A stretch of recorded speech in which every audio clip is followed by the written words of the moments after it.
Sina February, lenyanga yesibili. And ukubeka ukukhuluma nami ukuthi silabe isizini sa-Elijah. And if asesivule iBhayibheli kancane nje, u-First Kings, angeke ngishumayele muntu ngiyakhuluma. Angabe ngishumayela into abakhona ukuze mhlawumbe yepha. Isaiah, First Kings, amakhosi wokuqala, sahluko se-17 verse 1.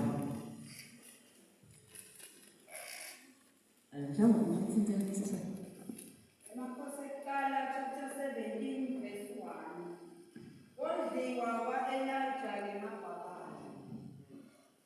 Elijah waseTishbe, labewekutalwa eTishbe, kulakaGiliyadi, wakhuluma ku-Ahabi wathi, ngelibito lasimakadze, uNkulunkulu lophilako wema-Israyeli, lengimkhothako, ngiyakutshela ngithi, kungeke kube khona emadolo ngisho nemvula, kule minyaka lembala letako, kuze kusho mina.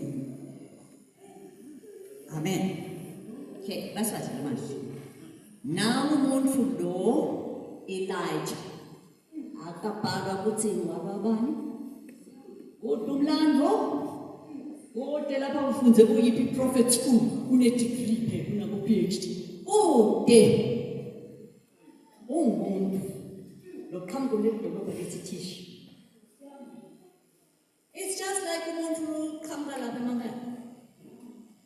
Umuntu wasemakaya nangangena la akhuluma abeke isiprofeti ethi phuma uNkulunkulu Simakade. Okay, Simakade washo Elijah hambe enkosini kule nkosi Ahabi.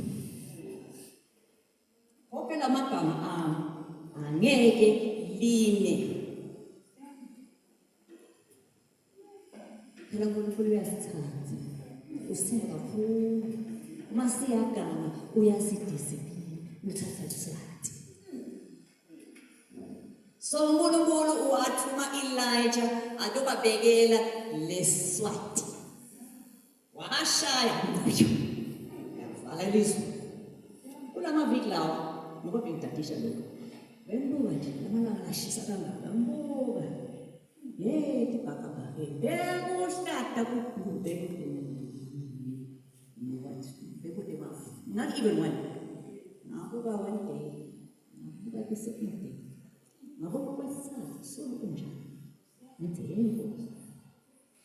Nithi usuku benomsebenzi.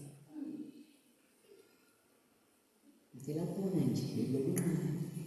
Lesisebenzi sa-Elijah yahamba yabuka lelwandle yathi yabuya yathi kude kuphuma. Wathandaza Elijah. Waphindze wahamba lesisebenzi. What do you say 1:1? Huh? Ngathi ukuthi sikhuluma ngemafu. Bathi mawuyinye ke sithi listen. Huh? Bana sithe nje lengangasandla. La bekuna 2. Just 2. The next day, the next day they won't fight it. They won't fight it. Yeah? It don't get it.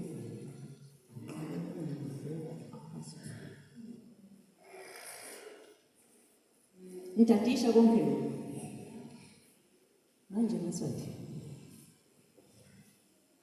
uNkulunkulu akakhuluma nenkosi yethu ushayisa nesizwe. Khuluma nenkosi yethu hayi lijale eqhamuke emakhaya. Inkosi inkonzo. Yathi sebenzisani leli gama lelithi futhi.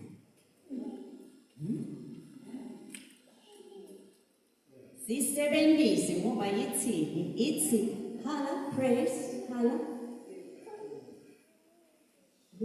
ya hala okay. Answengene ukuthi isekhona lesayile lapha ungena ngasekoshuphekweni sekhona atishe yonke indzawo sekususiwe ngeke phakathi kwezitha sekwasusiwe ngibone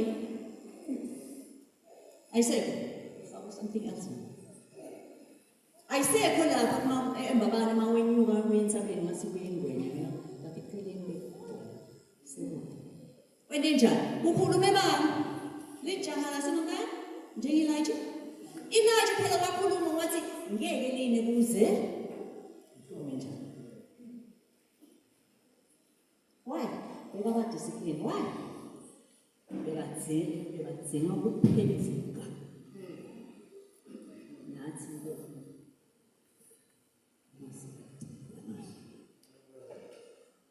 sidzinga kuphendula nekuba disobedient nekuba careless singanaki so mina ngathatha lamasayini ngobe bemfisile kwafaka kule Timothy 13 nalaba sebehamba athi hawu cha ngithi njalo ngabe bathi bathi silalela phansi athi susi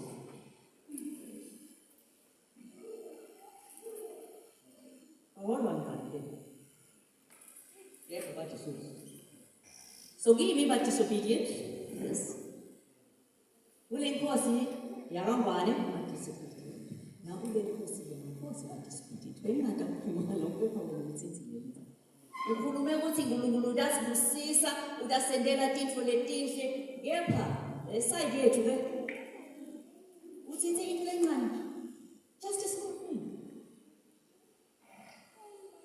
wosisa bastabsha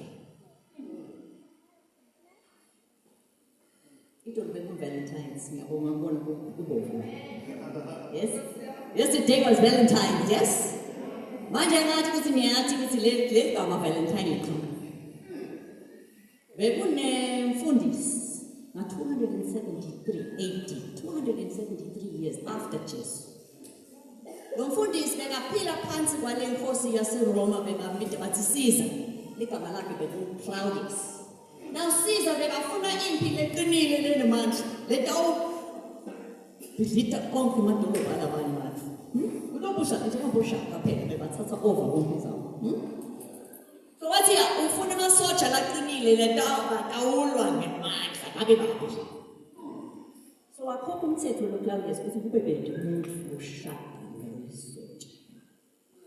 isoja alifanele ibe nemfati nebantwana nebantubulu because taba soft ngeke abukale bantu phela kunjalo nangabe nginemfana ekhaya ngeke ngidubulele ngibona umntwana la ngidabudubula kepha nginami nginemntwana ekhaya ngeke fanele ngirape laba sisi siyafunda kusebenzana eGaza bangena lamadolobha aseJuda bayabarape bayabulala bajuka nje emabuyeni bajuka nje kudoze bebani and then kwenziwa njalo empilo but nangabe wena unemkakho wenza njani uyathanda lesaza uyakujuka njani amabele so lo mfundisi Valentine wathi lokhu kukhulumthetho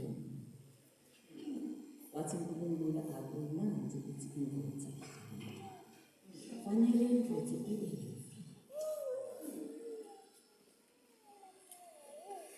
vele bekashadisa wathi no uNkulunkulu lithi Genesis ekuqaleni lithi Genesis singafushi labafana bahambe bayo-rape abantu babe nama-prostitute bagange esigangeni no ngoba phela batawufuna umfazi so-ke kufanele bashade athembeke anamatheke babe one nawe mfana ukhethe ngoba one babo ungathinzi lenye intombazane ngoba kukhulu umthetho kaNkulunkulu so-ke no Valentine vele bambopha umlando umningi bathi ngawuthini wafika langa lakhe lekunjalo athi nje Ngizwe umfundisi uthi uda wena umsebenzi wakho ngeke ufeyile uma uphambi kwaNkulunkulu. Well, sometimes bajuju mfowethu.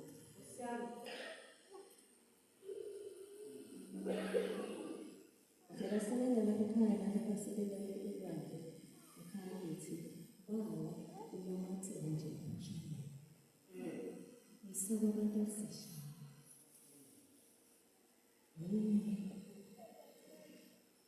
Buti lo daw susutoko.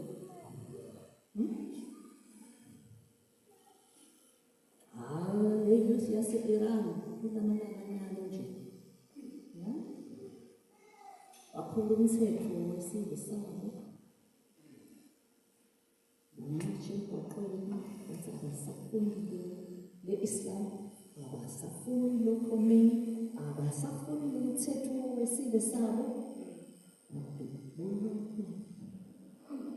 80,000. Bese-ke bangena esibhedlela kanti kubona ukuthi imbangi uye esibhedlela ambulala lo muntu esibhedlela. Laba abagibela ema-ambulensi balimele phela base-ambulensi bangena i-ambulensi babulala.